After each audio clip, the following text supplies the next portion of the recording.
Ketika pejabat tinggi militer Cina mengatakan kekuatan perang Amerika menurun tajam, maka Amerika meradang hebat. COVID telah melumpuhkan kekuatan US Navy sehingga tinggal 30%. Demikian pengamat intelijen pertahanan India, Dr. Darga Gupta, membenarkan komentar petinggi militer Cina tersebut. Secara fakta, 4 kapal induk Amerika dari US Navy saat ini lempar jangkar, tidak bisa melaut di Pasifik. Mereka adalah USS Roosevelt, USS Ronald Reagan, USS Carl Vinson, USS Nimitz, karena pasukannya banyak yang terpapar COVID. Apa yang Cina lakukan? Cina melakukan deployment besar-besaran ke Laut Cina Selatan pasukannya. Dan Amerika mengirim hanya kapal guide missile cruise USS Bunker Hill dan USS Amerika yang beberapa kali hanya bisa menerbangkan F-35B, kapal silumannya, untuk menakut-nakuti. Namun gak takut tuh Angkatan Laut Cina, sehingga terpaksa Amerika minta bantuan Jepang. Japan Self-Defense Force, JSDF,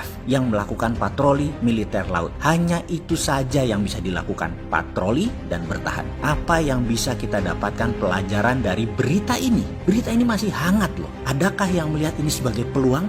Atau wondering what happened? Nggak tahu ada apa? Ya jangan begitulah. Mengelola negara jangan kayak mengelola kecamatan. Nggak ngerti provinsi sebelah lagi asah kapak perang. Kita masih dolanan di lapangan nonton tanding Panjat Pinang. Kayak memang kecil ya kepeduliannya akan berita seperti begini. Atau lebih parah lagi, nggak tahu ada berita seperti begini. Harusnya siapapun kalian, pejabat, pemimpin partai, negarawan, ada baiknya memberikan arahan yang jelas, nyata, dan bukan hanya menghimbau atau memberikan jawaban normatif. Yang apapun yang terjadi, kalian semua saat ini tidak ada yang bicara apapun di tengah COVID dan di tengah dunia gonjang-ganjing. Kalian ini ngerti nggak sih? Atau nggak peduli sama sekali? Masa Bosman Sontoloyo yang ngasih arahan? Siapa juga dia? Singa tua terluka itu. Wong bodoh ngaku pinter itu. Tapi ya sudah, kita coba beri masukan. 9 bulan yang lalu Bosman ini pernah mengatakan berkali-kali, the end of trade war is the beginning of military war. Sudah siapkah Indonesia? Begitu pertanyaan di ujung video naratif tersebut. Kita semua tahu informasi itu tak dianggap dan sekarang perang menggunakan COVID-19.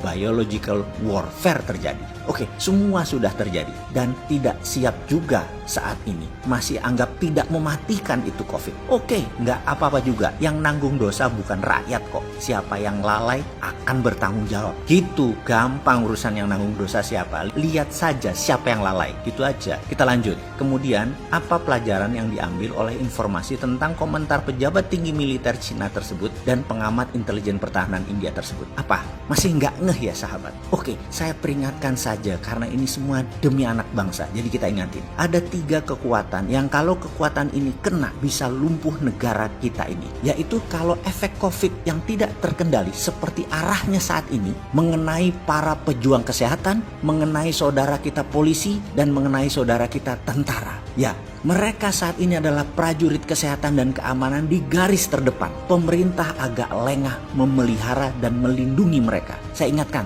3 sendi tadi, kesehatan, pertahanan, dan keamanan itu dilindungi pertama kali dan utama. Wahai pemimpin bangsa, kalau terpapar nanti 30.000 orang dan ternyata 10%-nya adalah dari 3 anggota keluarga kita tadi, maka keamanan, pertahanan, dan kesehatan kita akan jebol. Ini pesan yang harusnya pejabat tangkap dari pesan informasi tentang lemahnya pertahanan Amerika. Apa yang terjadi ketika kena critical mass penyebaran pandemi COVID-19 tadi di angka mencapai 100.000 dalam 2-3 bulan setelah 30.000 terpapar. Hal ini bisa mengakibatkan kelumpuhan keamanan nasional. Paham?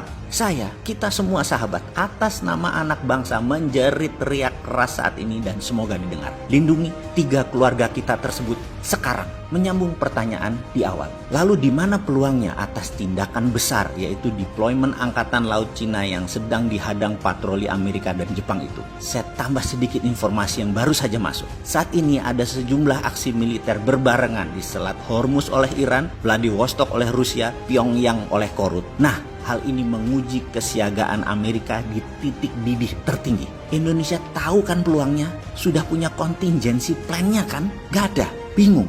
Mau nanya, ini yang jadi pejabat negara ini siapa sih?